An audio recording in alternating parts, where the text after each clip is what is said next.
battle depends the survival of Christian civilization. So bear ourselves that if the British Empire and its Commonwealth last for 1,000 years, men will still say, this was their finest hour. To hear the Rolls-Royce Merlin engine growl, you know, I really challenge anybody not to stop in your tracks when you hear that. So I spent a long time in the military with the Royal Marines, had a great time. From the age of 5 onwards, I was really captured and enthused about Spitfire specifically. We first met Scott, it was about a year ago now, wasn't it? Yeah, it must be, yeah. Yeah, he approached us with a part of a plane engine. The chap who was selling it showed us around the engine. It was great. It was a crash recovered one. It was completely dishevelled.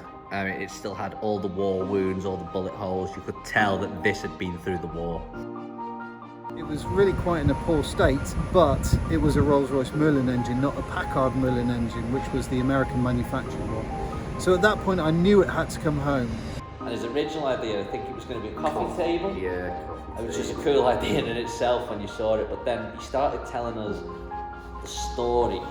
And then it became more of a detective story. It was a Polish Squadron Spitfire. It was very rare. It was one of the first ones to have the cannons in the wings as opposed to just machine guns to make a bigger difference to bring down a German aircraft. So it's very, very rare. Only 170 of this particular type were manufactured.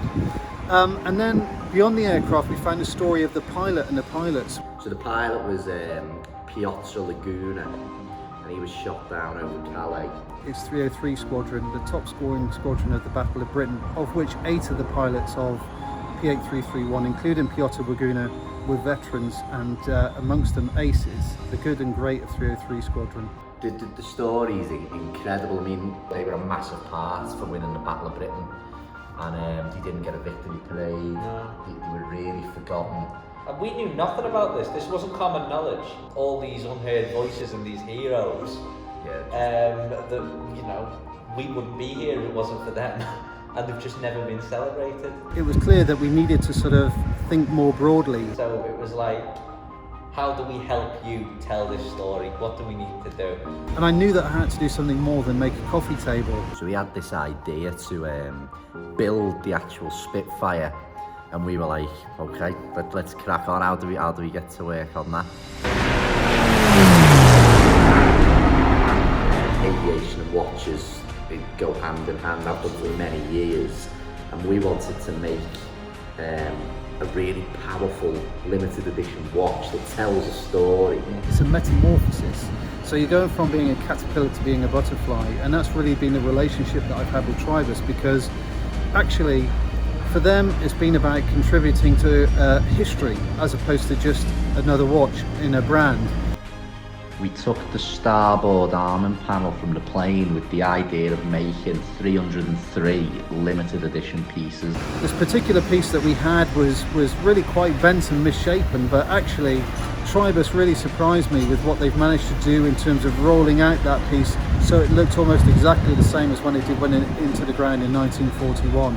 And we've lasered out over in our Swiss factory 303 discs, which will all go in the back plate of the limited edition watch.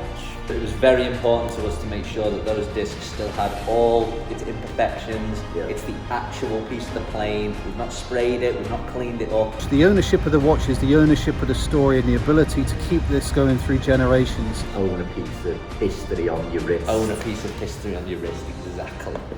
This particular Spitfire, P8331, with its combat pedigree, will make this one of the most important Spitfire survivors and aircraft generally in the world. Never in the field of human conquest was so much owed by so many to so few.